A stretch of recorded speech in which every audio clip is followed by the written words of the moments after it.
Hello बच्चों, physics में आपका स्वागत है S.P33 अपने यूट्यूब चैनल। आज हम लोग देखेंगे वैद्युत द्विध्रुव के कारण वैद्युत क्षेत्र की तीव्रता निरक्षीय स्थिति में। अभी तक हम लोग देख चुके हैं कि अच्छी स्थिति क्या होता है। अब हम लोग जो निकालेंगे वो किस स्थिति में होगा, हमारा निरक्षीय स्थिति में। तो निरक्षीय स्थिति में होता क्या है कि हम लोग जब जो दो बिंदु लेते हैं, यहाँ से हमने एक बिंदु ले लिया जिस पर हमने इससे स्मॉल टू दूरी पर हमने एक वैद्युत द्विध्रुव आघूर्ण लिया, क्योंकि हमें कह रहा है कि वैद्युत द्विध्रुव के कारण वैद्युत क्षेत्र की तीव्रता निरक्षीय स्थिति में। यही कारण है कि सबसे पहले हमने क्या ले लिया है, वैद्युत द्विध्रुव।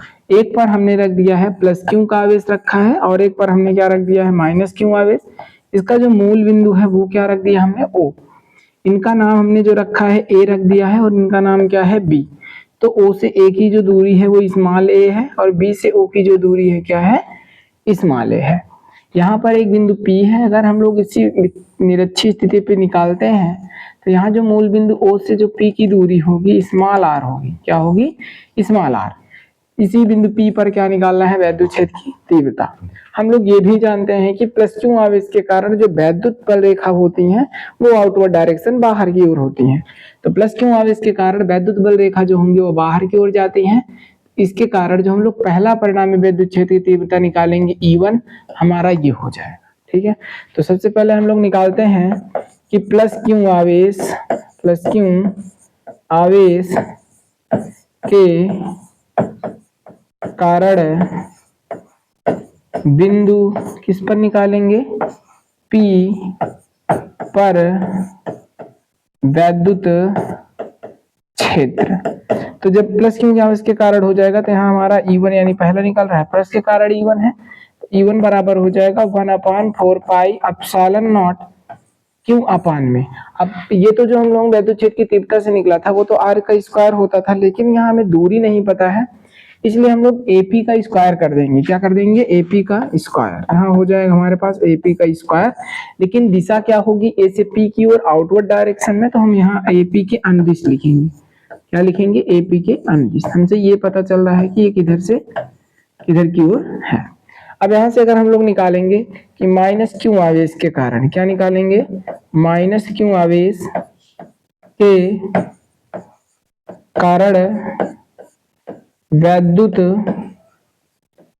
क्षेत्र। तो जब यहाँ माइनस क्यू आवेश के कारण हम लोग निकालेंगे तो ये हो जाएगा हमारा E2। अच्छा, जब E2 होगा तो माइनस क्यू आवेश के कारण अंदर की ओर हो जाएगा, बाहर तो जाएगा नहीं। तो ये हमारा जो होगा कहाँ चला आएगा, अंदर की ओर। इसी को हम लोग क्या कह देंगे, E2। ठीक है, तो E2 बराबर जो निकलेगा वो होगा हमारा 1/4 पाई एप्सिलॉन नॉट क्यू अपान क्या हो जाएगा, BP का होल स्क्वायर। क्योंकि दूरी तो पता नहीं है इसीलिए हम लोग क्या रखेंगे, BP का स्क्वायर। अब यहाँ से जो हमारा BP हो गया, अगर दिशा हम लोग देखेंगे तो माइनस के कारण अंदर की ओर होगा, तो P से B की ओर यानी PB की अनुदिश हो जाएगा। क्या होगा, PB के अनुदिश। इसका मतलब ये होगा कि P के B की ओर आ रहा है, PB के अनुदिश। इतनी बात अगर समझ में आई हो तो हम लोग यहाँ थोड़ा इस चित्र में देखें। अगर इसका परिणामी निकालेंगे तो क्या आ जाएगा हमारे पास। अगर हम लोग निकालते हैं कि E1 और E2, अच्छा E1 और E2 से pहले हम लोग देख सकते हैं इसमें कि इनका जब परिणामी वैद्युत क्षेत्र होगा, परिणामी वैद्युत क्षेत्र, तो परिणामी वैद्युत क्षेत्र क्या हो जाएगा, E। और E बराबर हो जाएगा E1 प्लस के क्या हो जाएगा, E2। अगर हम लोग इसे थीटा मानते हैं तो संगत कोण से अगर इनका परिणामी जो होगा वो हमारा ये आ जाएगा। E थीटा है तो संगत कोण से ये थीटा, और अगर इन्हें थीटा मानते हैं तो एकांतर अंतः कोण से ये थीटा हो जाएंगे। तो यहाँ से हमारा E बराबर में E1 प्लस E2 अगर निकालेंगे तो E1 हम लोग जानते हैं, क्या जानते हैं कि जो BOP है ना, त्रिभुज BOP, वो बराबर है किसके, AOP के। इसके बराबर है AOP के। तो यहाँ अगर BOP बराबर है AOP को तो E1 भी बराबर हो जाएगा किसके, E2 के। इतनी बात समझ में आई।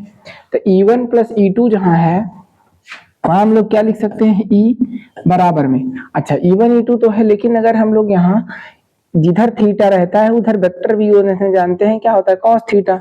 यहाँ क्या हो जाएगा हमारा cos थीटा, तो इसमें भी तो जुड़ जाएंगे E1 cos theta E2 cos theta. तो यहाँ हम लोग लिख देंगे E1 cos थीटा प्लस में क्या हो जाएगा E2 cos थीटा। अब E1 E2 दोनों बराबर है, तो E बराबर, हम अगर दोनों बराबर हैं जोड़ेंगे तो हो जाएगा हमारे पास E1 cos थीटा। ठीक है, क्योंकि E1 बराबर है E2 के, तो चाहे E बराबर 2E1 cos थीटा लिख दो, चाहे 2E2 cos थीटा लिख दो, दोनों तो आपस में बराबर हैं यहाँ E1 E2। तो यहाँ से हमारे पास आ जाएगा E बराबर में 2। E1 का मान हम लोग पहले से ही निकाले हैं, इतना है, तो वही रख देंगे। यहाँ हो जाएगा 1/4 पाई एप्सिलॉन नॉट, और हमारा हो जाएगा क्यों अपान में AP का स्क्वायर, और यहाँ क्या लग जाएगा cos थीटा। ठीक है, तो इसमें अगर हम लोग AP का मान निकालते हैं, AP है कहाँ, यहाँ से यहाँ तक थे, तो AP स्क्वायर बराबर यानी 90 के सामने है तो क्या हो जाएगा हमारा कर्ण सबसे बड़ी भुजा होती है, और कर्ण स्क्वायर बराबर क्या होता है लंब, यानी थीटा माने हो तो लंब का स्क्वायर और आधार का स्क्वायर। कहाँ से निकला ये, पाइथागोरस प्रमेय से। तो पाइथागोरस प्रमेय से अगर हम AP का मान निकालते हैं, देखो पाइथागोरस प्रमेय ही लगा देते हैं। अगर हमें AP का मान चाहिए तो AP बराबर क्या होता है, AP जो है वो कर्ण है, 90 के सामने है, तो कर्ण बराबर होता है लंब स्क्वायर, थीटा के सामने लंब है, लंब कितना है हमारे पास OP, तो यहाँ हमारे पास हो जाएगा OP का स्क्वायर प्लस में OA या AO कह दो, तो यहाँ हो जाएगा AO का होल स्क्वायर, यहाँ AP का स्क्वायर बराबर, तो यहाँ होगा AP स्क्वायर बराबर में OP हमारे पास कितना है R है, तो R का स्क्वायर प्लस में AO कितना है हमारे पास A का स्क्वायर। अगर हम लोग AP का मान निकालेंगे तो ये चला जाएगा रूट में R का स्क्वायर प्लस में A का होल स्क्वायर। तो सोचो कि किसका मान निकाले हो, AP का, तो अगर हम लोग इसमें पुट कर देते हैं AP का मान तो हो जाएगा 1/4 पाई एप्सिलॉन नॉट क्यों अपान में, जैसे ही AP का मान R square plus A square रखेंगे और रूट में रहेगा, तो जैसे ही इसका स्क्वायर कर देंगे तो रूट कैंसिल हो जाएगा, तो हमारे पास बचेगा R का स्क्वायर प्लस में A का होल स्क्वायर। अब इनका जब रूट कैंसिल हो जाएगा, कोई पावर नहीं बचेगा, तो कितना बचेगा 1। समझ में आ रहा है। जैसे अगर हम लोग Q है तो Q AP का मान कितना रख देंगे R का स्क्वायर प्लस में A का होल स्क्वायर रूट का, अब इसका स्क्वायर है, तो जैसे ही वर्ग करेंगे तो हमारे पास आ जाएगा Q बटे में R का स्क्वायर प्लस में A का स्क्वायर ब्रैकेट में 1 आ जाएगा, क्योंकि जब कोई घात नहीं रहता तो 1 माना जाता है, तो रूट हट जाएगा वर्ग करने पे, इसीलिए हमने AP का मान डायरेक्ट रख दिया है R square plus A square, और इसका घात कुछ नहीं बचा तो 1। तो इस तरीके से हम लोग इसे पाइथागोरस प्रमेय से क्या कर सकते हैं, निकाल सकते हैं। अब आगे देखो, हमें चाहिए किसका मान, cos थीटा का। किसका मान चाहिए, cos थीटा का। तो अगर इसमें हम लोग देखें जो cos थीटा होता है, अगर हम लोग लाल बटे कक्का जानते हैं, लाल बटे कक्का, तो cos थीटा बराबर होगा हमारा, यानी cos थीटा का मान निकालेंगे तो ये हमारा हो जाता है आधार बटे में कर्ण। क्या होगा, आधार बटे कर्ण। तो इनमें आ जाओ, तो कर्ण 90 के सामने कर्ण है, और कर्ण का मान कितना आया है, अच्छा cos थीटा का मान होता है cos थीटा बराबर कर्ण आधार बटे कर्ण। आधार कितना है, देखो आधार हमारे पास है AO, कितना है आधार है AO, क्योंकि थीटा के सामने लंब, 90 के सामने कर्ण, बचा क्या आधार, तो कितना हो जाएगा AO। तो यहाँ हम लोग लिख सकते हैं AO बटे में कर्ण कितना है, कर्ण AP है, तो यहाँ हम लोग क्या लिख देंगे AP। अभी जस्ट हम लोग AP स्क्वायर का मान निकाले R square plus A square, तो रख देते हैं यहाँ हो जाएगा cos थीटा बराबर में AP का मान देख लो, तो जो AP का मान है A और P, AP का मान निकाले हैं R का स्क्वायर प्लस में A का होल स्क्वायर, और ये किस में लगा हुआ था, रूट में, इसमें था रूट में।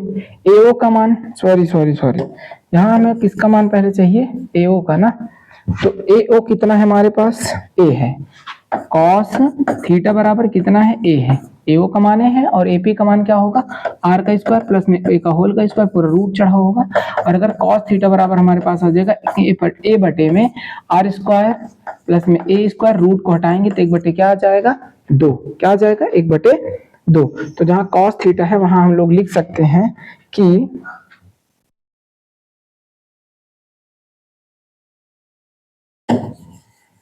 हम लोग इसके स्थान पे लिख सकते हैं क्या, cos थीटा के आधार पे जो cos थीटा होगा ये हमारा आ जाएगा, cos थीटा बराबर क्या होता है, आधार बटे कर्ण। तो आधार कितना हमारे पास A है, तो यहाँ हम लोग लिख देंगे A बटे में अब देखो कण कितना है, तो कण हमारे पास AP है, AP का मान हम पहले से निकाले हैं, लेकिन AP का जो मान आया था वो r का स्क्वायर प्लस में a का स्क्वायर रूट में था ना, वर्ग हुआ था बटुआ था, लेकिन यहाँ कोई वर्ग है नहीं, तो रूट को हटाने के लिए हम लोग लिख सकते हैं r का स्क्वायर प्लस में a का स्क्वायर और 1/2 इस तरीके से। तो यहाँ हमारा आ जाएगा r का स्क्वायर प्लस में a का होल स्क्वायर और पूरे का कितना हो जाएगा 1/2।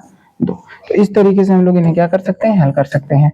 आगे देखो, अगर हम लोग इन्हें आगे नहीं हल करते हैं तो ये हो जाएगा E बराबर में 1/4 पाई एप्सिलॉन नॉट 2QA, क्या हो जाएगा 2QA, ऊपर का गुणा नीचे सब सेम है, तो आ जाएगा r स्क्वायर प्लस में a का होल स्क्वायर, लेकिन इनके घात को अगर हल करेंगे 1/2 और 1 तो आपस में जुड़ जाएंगे, एक सही 1/2 घात है, 2 करने 2 2 करने 2 1 3 3 बटा कितना हो जाएगा 2, जो हमारी घात आ जाएगी वो कितना हो जाएगा बोलो 3/2, इनकी पूरी घात जो होगी हो जाएगा 3/2। अब यहाँ जो ए दूरी है ना, ए दूरी बहुत छोटी है किनकी तुलना में, तो आर के, तो ए बराबर हम लोग क्या करेंगे, नागढ़ मान लेंगे 0 के बराबर, मतलब है ही नहीं। तो यहाँ से हम लोग अगर आगे देखें तो यहाँ से हमारा फाइनल आ जाएगा ई बराबर में 1/4 पाई एप्सिलॉन नॉट। अब देखो यहाँ जो 2QA आया है, तो विद्युत द्विध्रुव आघूर्ण हम लोग पढ़ चुके हैं, क्या पढ़ चुके हैं कि P बराबर जो होता है 2QA होता है कि नहीं। तो यहाँ हम लोग क्या लिख देंगे, P बटे में, अब r square plus a square है तो केवल हमारे पास बचेगा r का स्क्वायर और 2 बटे कितना हो जाएगा, वो 3/2 हो जाएगा, कितना हो जाएगा 3/2। तो यहाँ से हम लोग लिखेंगे P बटे में r है तो r का स्क्वायर और 3 बटे कितना हो जाएगा 2, और a कहाँ गया, तो a को तो हम लोग नागढ़ मान लिए, छोड़ देंगे क्योंकि नागढ़ मान रहे हैं। तो यहाँ से अगर हम लोग इसमें देखेंगे तो 2 से 2 क्या हो जाएगा लोचा, तो हमारे पास आ जाएगा E बराबर में 1/4 पाई एप्सिलॉन नॉट, यहाँ होगा P अपान में r का क्यूब। तो इस तरीके से हमारा निकल सकता है एक समान वैद्युत क्षेत्र में बल युग्म एक वैद्युत द्विध्रुव के कारण वैद्युत क्षेत्र की तीव्रता किस स्थिति में, निरक्षीय स्थिति में। इसके बाद जो हम लोग देखेंगे वो निकालेंगे कि वैद्युत द्विध्रुव के कारण जो वैद्युत क्षेत्र की तीव्रता होती है वो अच्छी स्थिति में कैसे निकाल सकते हैं, अच्छी स्थिति में हो गया निरक्षीय। अब इनके बाद नेक्स्ट में जो वैद्युत द्विध्रुव आघूर्ण एक समान वैद्युत क्षेत्र की तीव्रता उसे हम लोग निकालेंगे, ठीक है।